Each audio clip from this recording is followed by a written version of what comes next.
Hello everyone, मेरा नाम है Sandeep Das Gupta and welcome to एचईवर्ल्डी। आज हम लोग एनसीईआरटी क्लास 7 जियोग्राफी का चैप्टर 3 शुरू करने जा रहे हैं। चैप्टर 1 और चैप्टर 2 के लेक्चर अपलोड हो चुके हैं और मैंने क्लास 7 जियोग्राफी का एक सेपरेट प्लेलिस्ट भी क्रिएट कर दिया है। प्लेलिस्ट का लिंक आपको इस वीडियो के डिस्क्रिप्शन बॉक्स में मिल जाएगा, तो जो लोग नए आए हैं उन वीडियोस को वहां से देख सकते हैं।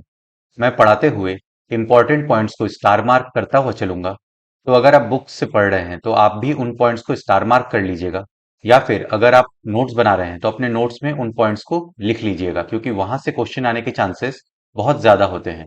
अगर आपको कुछ डाउट हो तो आप मुझसे कमेंट्स में पूछ सकते हैं, या फिर आप मुझसे इंस्टाग्राम पे भी पूछ सकते हैं। इंस्टाग्राम का लिंक आपको इस वीडियो के डिस्क्रिप्शन बॉक्स में मिल जाएगा। एनसीईआरटी के बुक्स को आप एनसीईआरटी के वेबसाइट से फ्री में डाउनलोड कर सकते हैं, तो वहां से आप इस बुक को डाउनलोड कर लें और आज का लेक्चर देखने के बाद एक बार इस चैप्टर को पढ़ लें, जिससे कि आपको और अच्छे से समझ में आ जाएगा। तो चलिए आज का लेक्चर अब शुरू करते हैं। चैप्टर 3, आवर चेंजिंग अर्थ, हमारी बदलती पृथ्वी। The lithosphere is broken into a number of plates known as the lithospheric plates. देखिए, लिथोस्फीयर जो है वो बहुत सारे छोटे छोटे प्लेट्स में बटा हुआ है, जिसको लिथोस्फेरिक प्लेट्स कहते हैं। स्थल मंडल अनेक प्लेटों में विभाजित है, जिन्हें स्थल मंडलीय प्लेट कहते हैं। अब हम लोग लिथोस्फेरिक प्लेट्स को समझते हैं कि वो क्या होती हैं। Lithospheric plates. स्थल मंडलीय plate. The Earth's crust consists of several large and some small, rigid, irregularly shaped plates which carry continents and the ocean floor। देखिए, जो अर्थ की क्रस्ट है वो बहुत सारे बड़े छोटे प्लेट से मिलकर बनी है। ये प्लेट्स हमें कॉन्टिनेंट्स में भी मिलते हैं और ये प्लेट्स हमें ओशन फ्लोर पे भी मिलते हैं।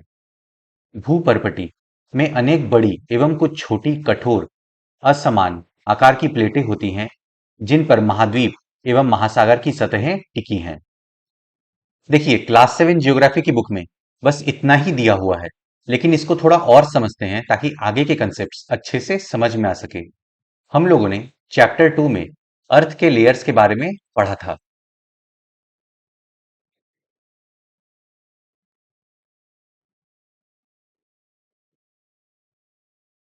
जो अपर मोस्ट लेयर है उसको क्रस्ट कहते हैं, फिर आपका मेंटल आता है, और जो सबसे इनर मोस्ट लेयर है उसको कोर कहते हैं। अब इसको इतना यहां पे कट कर लेते हैं और इसको फिर देखते हैं।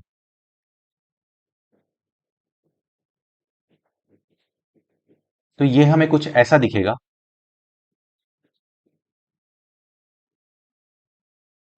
ये आपका क्रस्ट है, ये आपका मेंटल है, और ये आपका कोर है। अब इसको जूम इन करके थोड़ा देखते हैं।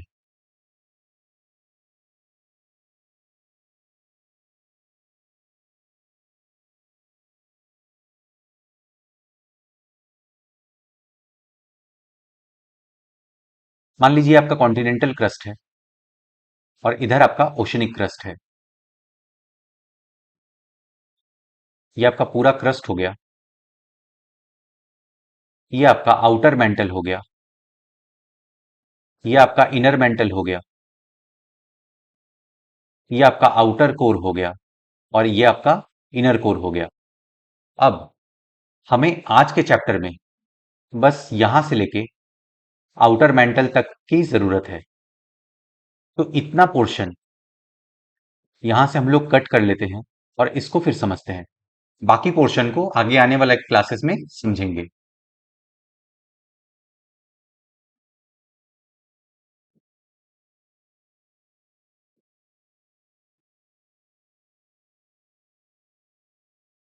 ये आपका क्रस्ट है। ये आपका कॉन्टिनेंटल क्रस्ट हो गया, और इस साइड आपका ओशन है मान लीजिए, तो ये आपका ओशनिक क्रस्ट हो गया। ये आपका आउटर मेंटल है। आउटर मेंटल को भी दो पार्ट में डिवाइड कर लीजिए। तो क्रस्ट प्लस आउटर मेंटल का जो अपर पार्ट है, ये होता है आपका लिथोस्फेयर, जो कि आपका सॉलिड होता है। और आउटर मेंटल का जो लोअर पोर्शन है, ये होता है आपका एस्थेनोस्फेयर,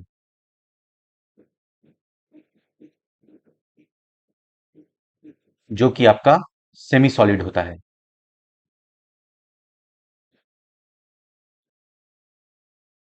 जब हम लोग लिथोस्फेयर की बात करते हैं, स्थल मंडल की बात करते हैं,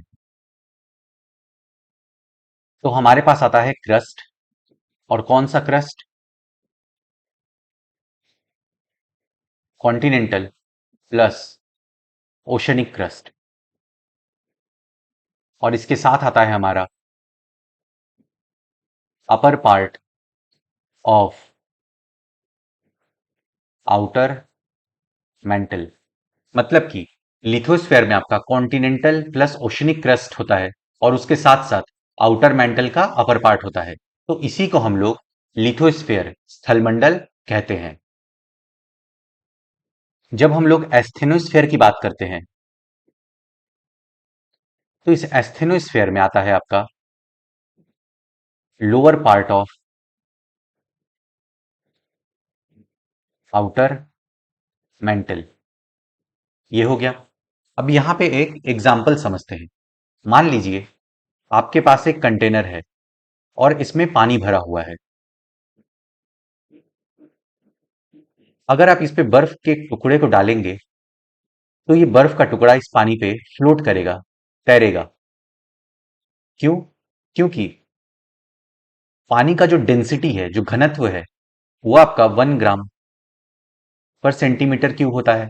वहीं पे अगर हम लोग आइस के डेंसिटी की बात करते हैं, घनत्व की बात करते हैं, तो वो आपका होता है कुछ लगभग 0.9167 ग्राम पर सेंटीमीटर क्यूब। तो यहां पे हम लोग देख सकते हैं कि आइस का जो डेंसिटी है वो कम है वाटर के डेंसिटी से। आइस हल्की है, इस वजह से पानी पे आइस तैरती है, बर्फ तैरती है। ये आपका वाटर है और ये आपका आइस है।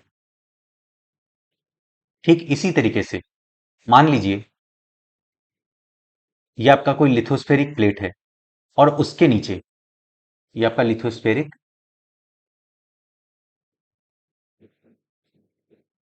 प्लेट है जो कि सॉलिड है। और इसके नीचे एस्थेनोस्फेयर है जो कि सेमी सॉलिड है।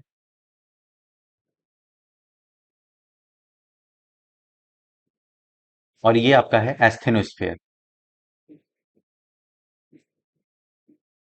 यहां पे अगर हम लोग लिथोस्फेरिक प्लेट की बात करते हैं, तो इसकी डेंसिटी 2.7 ग्राम पर सेंटीमीटर क्यूब से 2.9 ग्राम पर सेंटीमीटर क्यूब तक की होती है। और एस्थेनोस्फेयर का जो डेंसिटी है वो लगभग 3.3 ग्राम पर सेंटीमीटर क्यूब होता है। तो यहां पे हम लोग देख सकते हैं कि लिथोस्फेरिक प्लेट का जो डेंसिटी है, जो घनत्व है, वो कम है आपके एस्थेनोस्फेयर के डेंसिटी से। तो इस वजह से आपका लिथोस्फेरिक प्लेट हल्का है एस्थेनोस्फेयर से और वो एस्थेनोस्फेयर पे तैरती है। और आपका एस्थेनोस्फेयर सेमी सॉलिड इसलिए है क्योंकि यहां पे आपका मैग्मा है। और इसी मैग्मा पे, मतलब कि एस्थेनोस्फेयर पे, लिथोस्फेरिक प्लेट स्लोली मूव करती है। जब हम लोग लिथोस्फेरिक प्लेट्स की बात करते हैं, तो टोटल 7 मेजर प्लेट्स हैं। देखिए माइनर प्लेट्स भी होती हैं, लेकिन क्लास 7 में हमको प्लेट्स के बारे में नहीं पढ़ना है। यहाँ पे ये डायग्राम, ये मैप मैं आपको बस एग्जाम्पल के तौर पे बता रहा हूँ। देखिए पहला हो गया आपका नॉर्थ अमेरिकन प्लेट, दूसरा हो गया आपका साउथ अमेरिकन प्लेट, थर्ड हो गया आपका यूरेशियन प्लेट। यूरेशियन प्लेट में आपका यूरोप और एशिया शामिल है। फोर्थ हो गया आपका इंडो ऑस्ट्रेलियन प्लेट, इसमें आपका इंडिया और ऑस्ट्रेलिया शामिल है। फिफ्थ हो गया आपका अफ्रीकन प्लेट। सिक्स्थ हो गया आपका पैसिफिक प्लेट, जो कि आपका एक ओशनिक प्लेट है। और सेवेंथ हो गया आपका एंटार्क्टिक प्लेट। तो यहां पे हम लोगों ने कुछ 7 मेजर प्लेट्स को देख लिया है। अब वापस अपने पहले स्लाइड पे चलते हैं। These plates move around very slowly, just a few millimeters each year. देखिए ये प्लेट्स बहुत स्लोली मूव करती हैं, फ्यू मिलीमीटर्स ईच ईयर। इतना स्लो मूव करते हैं कि हम लोग को पता नहीं चलता। ये प्लेट हमेशा धीमी गति से चारों तरफ घूमती रहती है, प्रत्येक वर्ष केवल कुछ मिलीमीटर के लगभग। This is because of the movement of the molten magma inside the earth. देखिए ये प्लेट्स इसलिए मूव करती हैं क्योंकि मोल्टेन मैग्मा का लगातार मूवमेंट हो रहा है अर्थ के अंदर। पृथ्वी के अंदर पिघले हुए मैग्मा में होने वाली गति के कारण ऐसा होता है। The molten magma inside the earth moves in a circular manner. देखिए, जो मोल्टेन मैग्मा है पृथ्वी के अंदर, वो सर्कुलर मोशन में मूव करती है। इसको समझते हैं। मान लीजिए आपके पास एक कंटेनर है जिसमें पानी भरा हुआ है। इस कंटेनर में वाटर है। आप इस कंटेनर को हीट करते हैं तो जो पानी गर्म हो रही है, वो पानी गर्म होके ऊपर की तरफ उठेगी और ऊपर का जो ठंडा पानी है, वो इस गर्म पानी की जगह को लेने के लिए नीचे की तरफ आएगी और ऊपर जो गर्म पानी पहुंचा है, वो इस पानी की जगह को लेगी। तो आप देख सकते हैं यहां पे एक तरीके का सर्कुलर मोशन डेवलप हो रहा है। ठीक इसी तरीके का मोशन हमें पृथ्वी के अंदर मैग्मा में भी देखने को मिलता है। मतलब इसी तरीके से मैग्मा पृथ्वी के अंदर सर्कुलर मोशन में मूव करता है और इसी सर्कुलर मूवमेंट की वजह से जो लिथोस्फेरिक प्लेट्स हैं वो भी मूव करती हैं। पृथ्वी के अंदर पिघला हुआ मैग्मा एक वृत्तीय रूप में घूमता रहता है। The movement of these plates causes changes on the surface of the earth. देखिए, ये जो प्लेट्स मूव करती हैं, इनके वजह से हमें अर्थ के सरफेस पे चेंजेस देखने को मिलती हैं। प्लेट की मूवमेंट तीन टाइप की होती है: कन्वर्जेंट, डाइवर्जेंट और ट्रांसफॉर्म। इनको हम आगे के क्लासेस में डिटेल में पढ़ेंगे। प्लेट की इस गति के कारण पृथ्वी की सतह पर परिवर्तन होता है।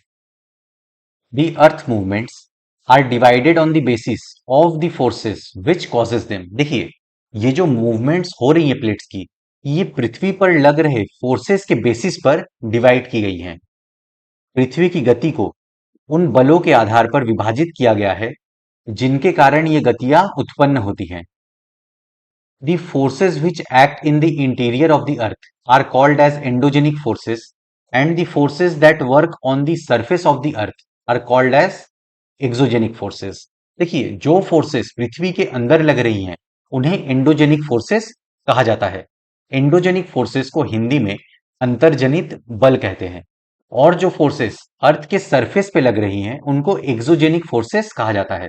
और एक्सोजेनिक फोर्सेस को हिंदी में बहिर्जनित बल कहते हैं।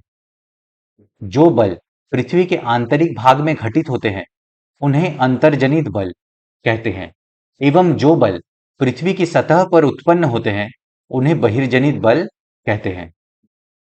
इस फ्लोचार्ट में हमें इवोल्यूशन ऑफ लैंडफॉर्म्स, स्थल रूपों का विकास समझाया गया है। Earth movements, endogenic forces, exogenic forces. पृथ्वी की गतियां, अंतर्जनित बल, बहिर्जनित बल। देखिए, एंडोजेनिक फोर्सेस दो टाइप की होती हैं: सडन फोर्सेस यानी कि आकस्मिक बल, और डायस्ट्रॉफिक फोर्सेस यानी कि पटल विरूपण बल। सडन फोर्सेस जो होती हैं वो तुरंत लगती हैं और इनके वजह से अर्थक्वेक यानी कि भूकंप, वोल्केनो ज्वालामुखी और लैंडस्लाइड्स यानी कि भूस्खलन जैसी चीजें होती हैं। फिर अगर हम लोग बात करते हैं डायस्ट्रॉफिक फोर्सेस की, तो डायस्ट्रॉफिक फोर्सेस में माउंटेन्स, पर्वत बनते हैं और ये प्रोसेस बहुत ही स्लो होता है। फिर अगर हम लोग एक्सोजेनिक फोर्सेस की बात करते हैं तो इसमें एरोजन और डिपोजिशन यानी कि अपरदन और निक्षेपण जैसी चीजें होती हैं। इसमें वेदरिंग भी आता है और रिवर, विंड, सी वेव्स, ग्लेशियर्स यानी कि नदी, बहता जल, पवन, समुद्री तरंग, हिमनद, ये सब इरोजन करती हैं और डिपोजिशन में भी हेल्प करती हैं। Endogenic forces sometimes produce sudden movements and at the other times produce slow movements। देखिए, हमने पीछे स्लाइड में देखा कि एंडोजेनिक फोर्सेस के वजह से कभी-कभी सडन मूवमेंट होता है और कभी-कभी स्लो मूवमेंट होता है। अंतर्जनित बल कभी आकस्मिक गति उत्पन्न करते हैं तो कभी धीमी गति।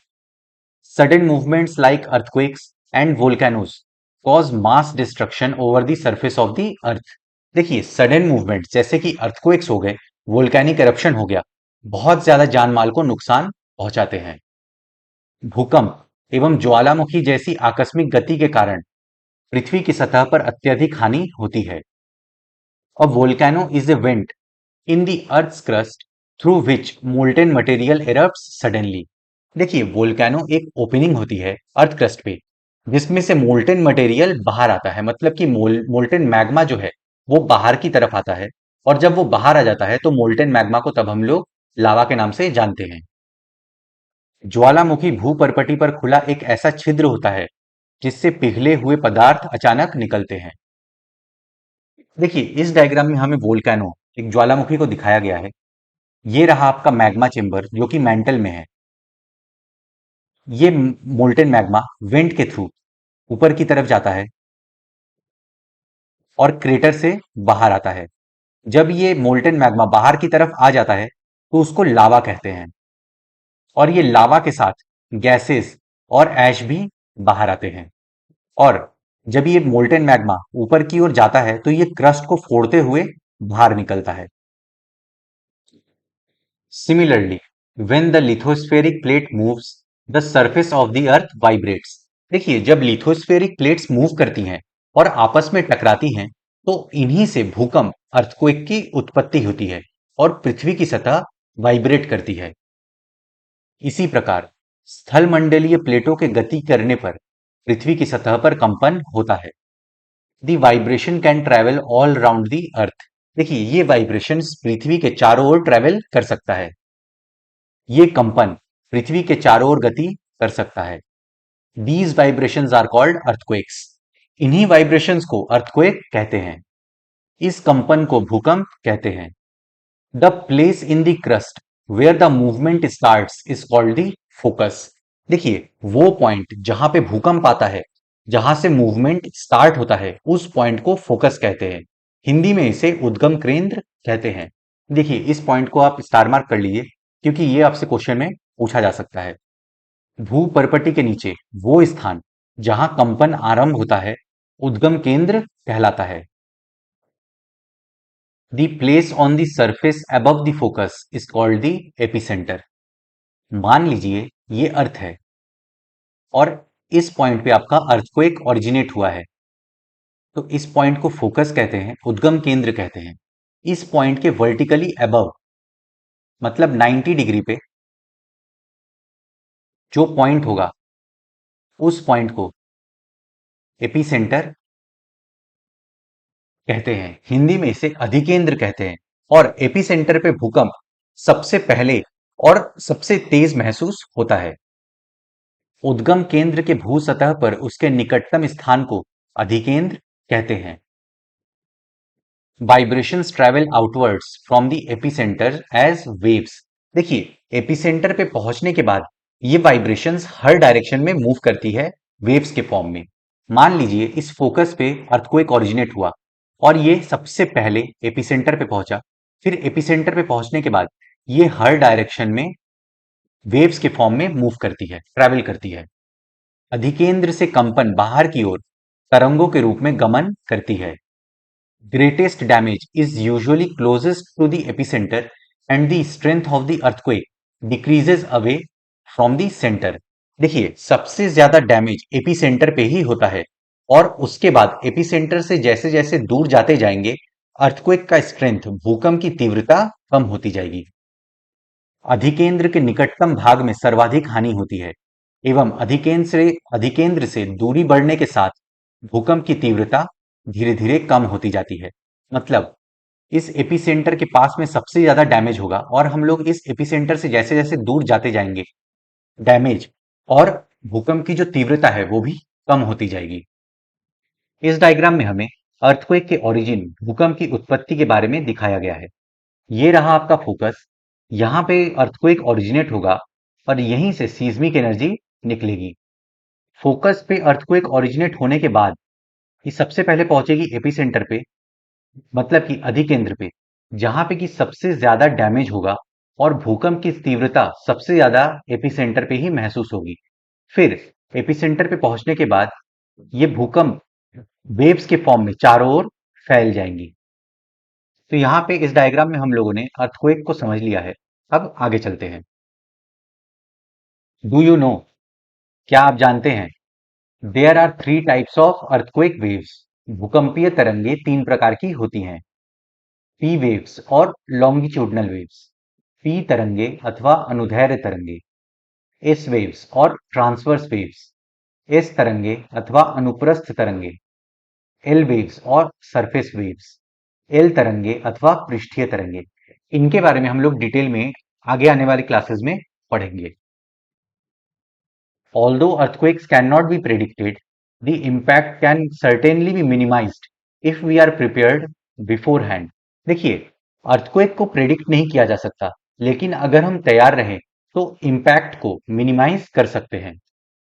यद्यपि भूकंप की भविष्यवाणी संभव नहीं, लेकिन यदि हम पहले से तैयार हों तो इसके प्रभाव को निश्चित रूप से कम किया जा सकता है। Some common earthquake prediction methods adopted locally by people, including studying animal behavior. Fish in the ponds get agitated, snake come to the surface. देखिए, लोग एनिमल बिहेवियर को मतलब जानवरों के व्यवहार को स्टडी करके अर्थक्वेक को प्रेडिक्ट करते हैं। जैसे तालाब में मछलियां एजिटेट हो जाती हैं, उत्तेजित हो जाती हैं और सांप अर्थ के सरफेस पे बाहर निकल आते हैं, तो इससे वे लोग अंदाजा लगाते हैं कि शायद भूकंप आ सकता है। स्थानीय लोग कुछ सामान्य तरीकों से भूकंप की संभावना का अनुमान लगाते हैं, जैसे जानवरों के व्यवहार का अध्ययन, तालाब में मछलियों की उत्तेजना, सांपों का धरातल पर आना। अब हम लोग पढ़ेंगे अर्थक्वेक प्रिपेयर्डनेस के बारे में, भूकंप से बचाव की तैयारी के बारे में। Where to take shelter during an earthquake, भूकंप के दौरान कहाँ आश्रय लें। सेफ स्पॉट कौन कौन सी होती हैं? Under a kitchen counter, table और desk, against an inside corner और वॉल। देखिए, सुरक्षित स्थान रसोई के काउंटर या मेज के नीचे दीवार के अंदरूनी कोने में हम लोग छुप सकते हैं। कहां से बचना है? Stay away from fire places, areas around chimneys, Windows that shatter including mirrors and picture frames. देखिए, हम लोगों को फायर प्लेसेस मतलब कि आग वाले स्थान से दूर रहना है, चिमनी के पास से दूर रहना है, मतलब जहां पे आग लगने की संभावना है वहां से हमें दूर रहना है। फिर हमें उन जगहों से भी दूर रहना है जहां पे कि अर्थक्वेक की वजह से कांच टूट सकते हैं, जैसे कि विंडोज हो गया या फिर कोई पिक्चर फ्रेम हो गए। टूट सकने वाली खिड़कियों, दर्पण एवं तस्वीर फ्रेम से दूर रहना है हमें। बी प्रिपेयर्ड, हमें किसके लिए तैयार रहना है? Spread awareness amongst your friend and family members and face any disaster confidently. पहले से तैयार रहें, अपने दोस्तों एवं पारिवारिक सदस्यों के बीच जागरूकता फैलाएं एवं आपदा का सामना विश्वास से करें।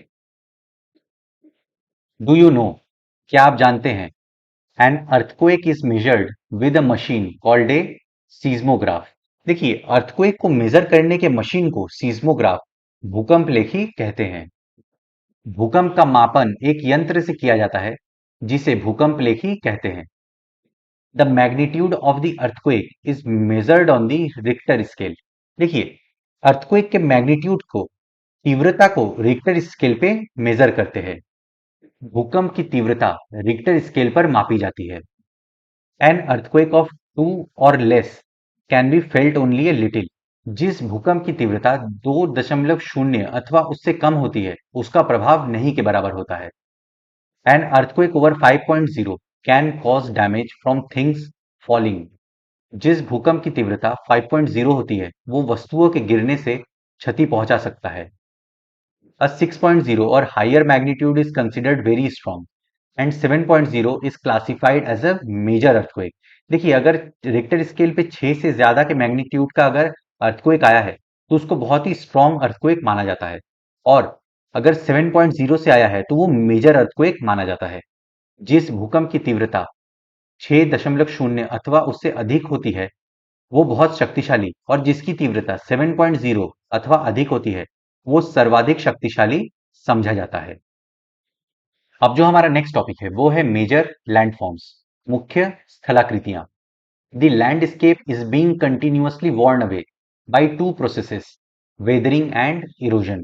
देखिए, हमारा जो लैंडस्केप है उसमें कंटिन्यूअसली चेंज हो रहा है वेदरिंग और इरोजन के वजह से, मतलब कि अपक्षय और अपरदन के वजह से। अपक्षय एवं अपरदन नामक दो प्रकर्मों द्वारा दृश्य भूमि लगातार विघटित होती रहती है। Weathering is the breaking up of the rocks on the earth surface. देखिए, वेदरिंग, अपक्षय का मतलब है अर्थ सरफेस पे रॉक्स का, चट्टानों का टूटना। इसमें कोई मूवमेंट नहीं होता है। पृथ्वी की सतह पर शैलो के टूटने से अपक्षय की क्रिया होती है। Erosion is the wearing away of the landscape by different agents like water, wind and ice. देखिए, जब पानी, हवा जैसे नेचुरल फोर्सेस की वजह से लैंडस्केप वियर आउट होता है तो उसे इरोजन कहते हैं। मान लीजिए कोई नदी बह रही है और नदी जिस जिस रास्ते से जाएगी अपने आसपास की चीजों को काटते हुए, इरोड करते हुए जाएगी। भूदृश्य पर जल, पवन एवं हिम जैसे विभिन्न घटकों के द्वारा होने वाले क्षय को अपरदन कहते हैं। The eroded material is carried away or transported by water, wind, etc. and eventually deposited. देखिए, जब मटेरियल एरोड हो जाएगा तो हवा और पानी जैसे एजेंट्स द्वारा ये मटेरियल एक जगह से ट्रांसपोर्ट होकर दूसरे जगह इकट्ठे होने लग जाएंगे, मतलब कि डिपॉजिट होने लग जाएंगे, और इसे डिपोजिशन कहा जाएगा। वायु, जल आदि अपरदित पदार्थ को एक स्थान से दूसरे स्थान पर ले जाते हैं और फलस्वरूप एक स्थान पर निक्षेपित करते हैं। This process of erosion and deposition create different landforms on the surface of the earth. देखिए, इन इरोजन और डिपोजिशन की वजह से हमें अर्थ सरफेस पे नए नए लैंडफॉर्म्स देखने को मिलते हैं। अपरदन एवं निक्षेपण के ये प्रकर्म पृथ्वी के धरातल पर विभिन्न स्थलाकृतियों का निर्माण करते हैं। अब हम लोग पढ़ेंगे वर्क ऑफ अ रिवर के बारे में, नदी के कार्य के बारे में। The running water in the river erodes the landscape. देखिए, रिवर में पानी लगातार चल रहा है और ये पानी जिस जिस जगह से भी जाएगा वहां की चीजों को काटता हुआ जाएगा, इरोड करता हुआ जाएगा। नदी के जल से दृश्य भूमि का अपरदन होता है। When the river tumbles at a steep angle over very hard rocks or down a steep valley side, it forms a waterfall. देखिए, जब ये नदियां बहुत हार्ड रॉक के ऊपर से स्टीप एंगल पे गिरती हैं या स्टीप एंगल वाले वैली में, घाटी में गिरती है, तो वहां पे ये वाटरफॉल, जलप्रपात बनाती हैं। जब नदी किसी खड़े ढाल वाले स्थान से अत्यधिक कठोर शैल या खड़े ढाल वाली घाटी में गिरती है तो ये जलप्रपात बनाती है। देखिए, इस डायग्राम में हमें वाटरफॉल, जलप्रपात को दिखाया गया है। ये नदी यहाँ पे स्टीप एंगल में नीचे गिर रही है और वाटरफॉल का निर्माण कर रही है, और यहाँ पे ये हार्ड रॉक है और ये सॉफ्ट रॉक है। तो ये जो नदी का पानी जो नीचे गिरता है वाटरफॉल के रूप में, इस सॉफ्ट रॉक को काटते रहता है और नया नया लैंडफॉर्म यहाँ पे क्रिएट होते रहता है। As the river enters the plain, it twists and turns forming large bends known as meanders. देखिए, जैसे ही नदी प्लेन एरिया में, मैदानी क्षेत्र में एंटर करती है तो नदी लार्ज बेंड में, मतलब बहुत बड़े मोड़ में मूव करती है, जिनको मियांडर कहते हैं। नदी सांप जैसे चलने लगती है। देखिए, नदी जब प्लेन एरिया में मूव एंटर करती है तो कुछ इस तरीके से चलने लगती है, तो इसी को मियांडर कहते हैं। जब नदी मैदानी क्षेत्र में प्रवेश करती है तो वो मोड़दार मार्ग पर बहने लगती है। नदी के इन्हीं बड़े मोड़ों को विसर्प कहते हैं। देखिए, ये रही नदी, ये देखिए कैसे मोड़दार तरीके से बह रही है, इसी को मियंडर कहा जाता है। हिंदी में मियंडर को विसर्प कहते हैं। Due to continuous erosion and deposition along the sides of the meander, the ends of the meander loop come closer and closer. देखिए, इस meandering के चलते continuously erosion और deposition होता है। मान लीजिए कोई नदी ऐसे मूव कर रही है तो इन एरियाज पे कंटिन्यूअसली मिट्टी का इरोजन भी होगा और डिपोजिशन भी होगा। इसके चलते आपके जो मियंडरिंग के जो लूप्स हैं वो बहुत करीब करीब बनने लग जाएंगे। इसके बाद विसर्पों के किनारों पर लगातार अपरदन एवं निक्षेपण शुरू हो जाता है। विसर्प लूप के सिरे निकट आते जाते हैं। In due course of time the meander loop cuts of from the river and forms a cut off lake, also called an oxbow lake. देखिए, जब नदी इतना घूम के जाने लगती है तो एक टाइम ऐसा आता है कि नदी इतना घूम के न जाके यहीं पे अपना रास्ता ऐसे बना लेती है और वो सीधे जाने लगती है। तो ये वाला जो पोर्शन है वो अलग कट जाता है और ऑक्सबो लेक, हिंदी में इसको चाप झील भी कहते हैं, उसका निर्माण कर लेता है। समय के साथ विसर्प लूप नदी से कट जाते हैं और एक अलग झील बनाते हैं, जिसे चाप झील भी कहते हैं। देखिए, ये रहा आपका ऑक्सबो लेक, जो कभी पहले इतना घूम के जा रहा था, तो नदी ने अपना वापस रास्ता यहां से अपना क्रिएट कर लिया, और ये वाला जो पोर्शन है अलग कट गया, जिसको कि हम लोग ऑक्सबो लेक के नाम से जानते हैं। हिंदी में इसी को चाप झील कहते हैं।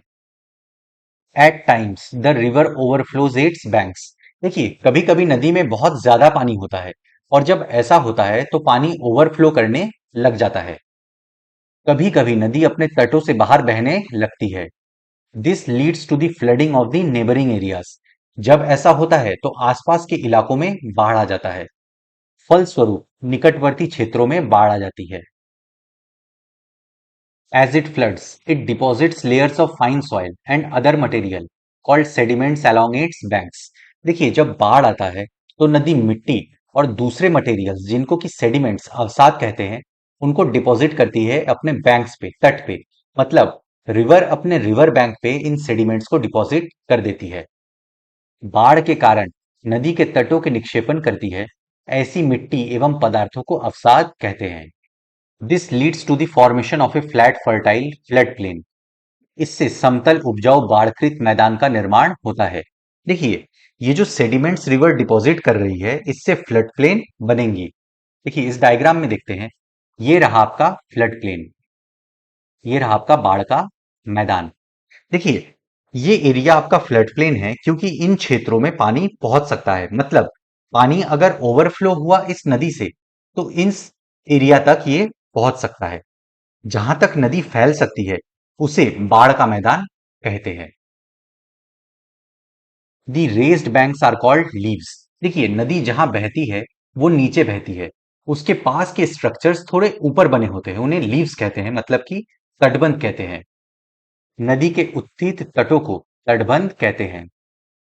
देखिए, यहां पे आप देख सकते हैं, ये जो नदी बह रही है, ये नीचे की तरफ बह रही है, और इसके पास का जो एरिया है ये थोड़ा ऊपर की ओर उठा हुआ है। ये देख सकते हैं आप, ये ऊपर की ओर उठा हुआ है। तो इसी को लीव्स कहते हैं, तटबंध कहते हैं। As the river approaches the sea, the speed of the flowing water decreases and the river begins to break up into a number of streams called distributaries. देखिए, जब नदी समुद्र के पास पहुंचती है तो इसकी स्पीड बहुत स्लो हो जाती है, और नदी बहुत सारे नंबर ऑफ स्ट्रीम्स में, मतलब कि अनेक धाराओं में विभाजित हो जाती है, जिन्हें डिस्ट्रीब्यूटरीज कहते हैं। हिंदी में डिस्ट्रीब्यूटरीज को वितरिका कहा जाता है। समुद्र तक पहुंचते पहुंचते नदी का प्रवाह धीमा हो जाता है, तथा नदी अनेक धाराओं में विभाजित हो जाती है, जिनको वितरिका कहा जाता है। The river becomes so slow that it begins to deposit its load. देखिए, एक टाइम पे नदी इतनी स्लो हो जाएगी कि नदी अपने साथ जो सेडिमेंट्स लेके मूव कर रही थी, अब वो इनको डिपॉजिट करने लग जाएगी। यहां नदी इतनी धीमी हो जाती है कि ये अपने साथ लाए मलबे का निक्षेपण करने लगती है।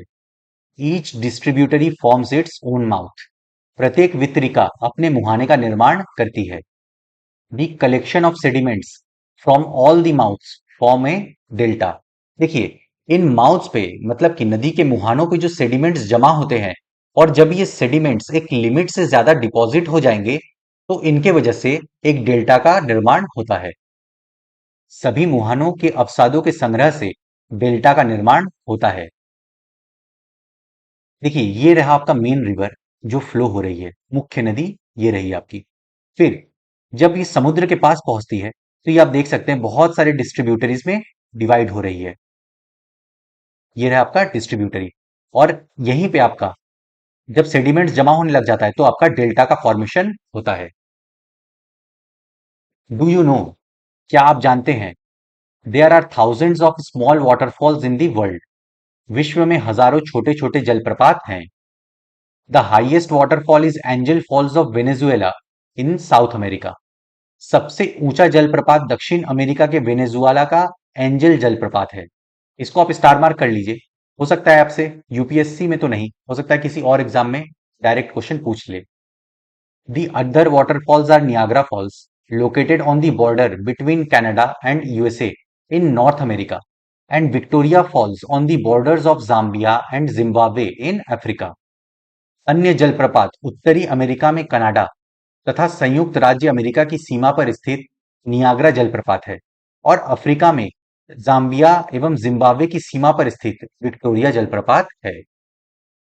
अब हम लोग पढ़ेंगे वर्क ऑफ सी वेव्स के बारे में, समुद्री तरंग के कार्य। The erosion and deposition of the sea waves gives rise to coastal landforms। देखिए, सी वेव्स के द्वारा जो इरोजन और डिपोजिशन होता है उससे कोस्टल लैंडफॉर्म्स बनते हैं। समुद्री तरंग के अपर्दन एवं निक्षेपण तटीय स्थलाकृतियां बनाते हैं। Sea waves continuously strike at the rocks. Cracks develop. Over time, they become larger and wider. Thus, hollow-like caves are formed on the rocks. देखिए, सी वेव्स लगातार चट्टानों से टकराती हैं और इनके टकराने की वजह से चट्टानों पे क्रैक्स डेवलप होते हैं और धीरे धीरे ये क्रैक्स बहुत बड़े होते जाते हैं और एक हॉलो स्ट्रक्चर मतलब एक गुफा जैसा स्ट्रक्चर बनने लगता है और यही जो हॉलो स्ट्रक्चर है उन्हें हम सी केव्स समुद्री गुफा के नाम से जानते हैं। समुद्री तरंगे लगातार शैलों से टकराती हैं, जिससे दरार विकसित होती है। समय के साथ ये बड़ी और चौड़ी होती जाती हैं। They are called sea caves. इनको समुद्री गुफा कहते हैं। देखिए, यहाँ पे कभी चट्टानें हुआ करती थी, लेकिन समुद्री लहरों के बार बार यहाँ पे टकराने से हॉलो स्ट्रक्चर क्रिएट हुआ, जिसको कि सी केव कहा जाता है, समुद्री गुफा कहा जाता है। As these cavities become bigger and bigger, only the roof of the cave remains, thus forming sea arches। देखिए, सी केव्स में जो कैविटी है वो फर्दर इरोजन की वजह से बड़ी होती जाती है और एक टाइम ऐसा आता है कि सी केव में बस गुफा की छत बचती है, तो उसे सी आर्च तटीय मेहराब कहते हैं। इन गुफाओं के बड़े होते जाने पर इनमें केवल छत ही बचती है, जिससे तटीय मेहराब बनते हैं। देखिए, ये भी कभी पहले आपकी गुफा हुआ करती थी, लेकिन समुद्री लहरों के बार बार टकराने से ये गुफा अब आर पार हो गई है और यहाँ पे बस गुफा की छत ही बची है, इसीलिए इसे सी आर्क तटीय मेहराब कहते हैं। Further erosion breaks the roof and only walls are left. देखिए, इन सी आर्चेस पे फर्दर इरोजन से जो छत थी वो भी गायब हो जाएंगी और बस दीवारें बचेंगी, तो उन्हें स्टैक्स कहा जाता है। लगातार अपर्दन छत को भी तोड़ देता है और केवल दीवारें बचती हैं। These wall-like features are called stacks। दीवार जैसी इन आकृतियों को स्टैक कहते हैं। देखिए, ये कभी यहाँ पे ऐसे जुड़ी हुई थी, लेकिन समुद्री लहरों की वजह से ये भी अब गायब हो गई है और यहाँ पे अब बस एक दीवार बची हुई है, जिसको कि स्टैक कहा जाता है। The steep rocky coast rising almost vertically above sea water is called sea cliff। देखिए, एक स्टीप रॉकी कोस्ट होगा जो एक अच्छी खासी ऊंचाई पे होगा सी वाटर से, उन्हें सी क्लिफ समुद्री भृगु कहते हैं। देखिए, मान लीजिए ये एक स्टीप रॉकी कोस्ट है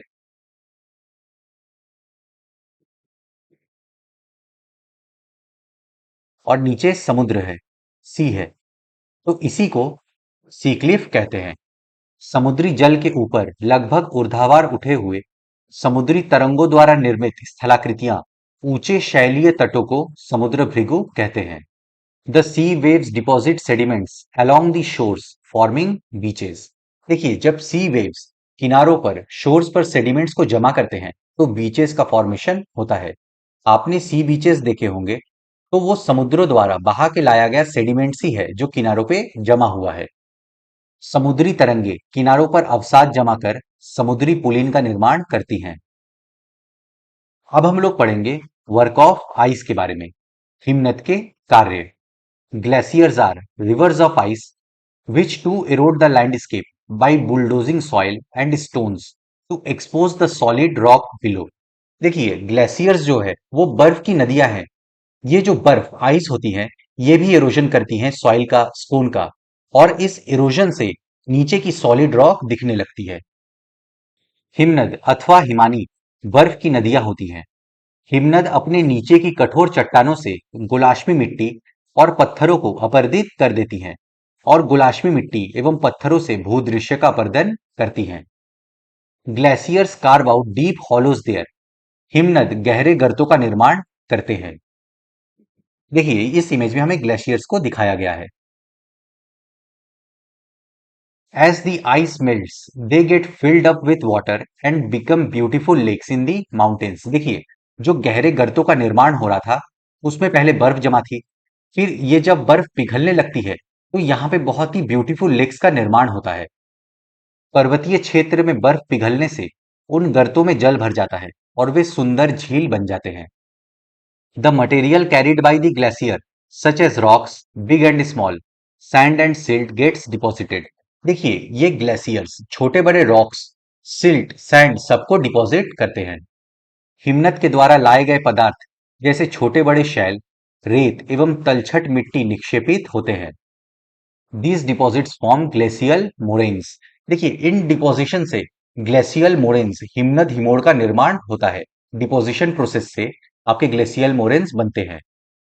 ये निक्षेप हिमनद हिमोड़ का निर्माण करते हैं।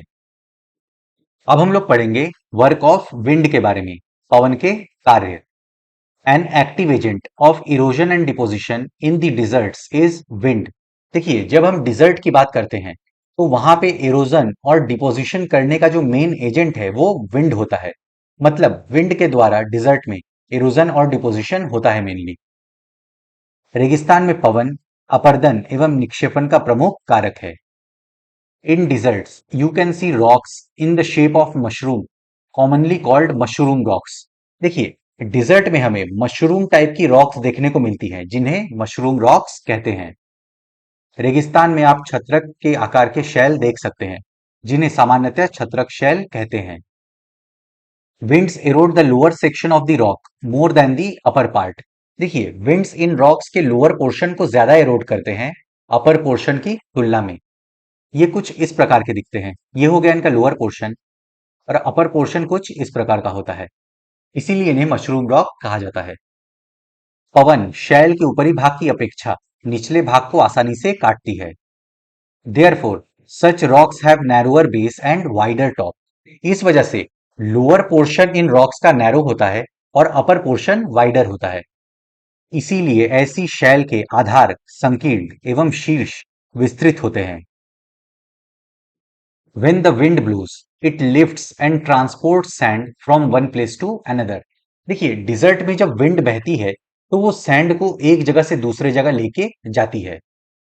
पवन चलने पर ये अपने साथ रेत को एक स्थान से दूसरे स्थान पर पहुंचाती है। When it stops blowing, the sand falls and gets deposited in low hill-like structure. देखिए, जब हवा चलना रुकता है तो विंड जो सैंड अपने साथ कैरी कर रही है, वो सैंड उस जगह पे गिर के डिपॉजिट होने लगता है और इससे छोटे छोटे हिल्स का निर्माण होता है। जब पवन का बहाव रुकता है तो ये रेत गिरकर छोटी छोटी पहाड़ी बनाती है। These are called sand dunes. इनको बालू टिब्बा कहते हैं। देखिए, ये रहा एक सैंड ड्यून्स का इमेज। ये देख सकते हैं आप, छोटे छोटे टीले यहाँ पे बने हुए हैं। इन्हीं को सैंड ड्यून्स कहा जाता है। When the grains of sand are very fine and light, the wind can carry it over very long distances. देखिए, जब सैंड ग्रेन्स बहुत फाइन और लाइट होती हैं, तो विंड इन पार्टिकल्स को बहुत दूर तक कैरी करके लेके जा सकती है। जब बालू कण महीन एवं हल्के होते हैं, तो वायु उनको उठाकर अत्यधिक दूर ले जा सकती है। When such sand is deposited in large areas, it is called loess. जब सैंड बहुत बड़े एरिया में डिपॉजिट होते हैं, तो उन्हें लोएस कहा जाता है। जब ये बालू कण विस्तृत क्षेत्र में निक्षेपित हो जाते हैं, तो इसे लोएस कहते हैं। Large deposits of loess is found in China. चीन में विशाल लोएस निक्षेप पाए जाते हैं। तो फ्रेंड्स, इसी के साथ हम लोग का ये चैप्टर यहाँ पे समाप्त होता है। मैं आशा करता हूं कि आपको सब कुछ समझ में आ गया होगा। अगर आपको फिर भी कुछ डाउट है तो आप मुझसे कमेंट्स में पूछ सकते हैं, या फिर इंस्टाग्राम पे भी पूछ सकते हैं। इस वीडियो को अपने फ्रेंड्स के साथ शेयर करें। वीडियो पसंद आए तो लाइक करें, चैनल को सब्सक्राइब करें। मैं मिलता हूं आपसे नेक्स्ट लेक्चर में। Good day to everyone. जय हिंद।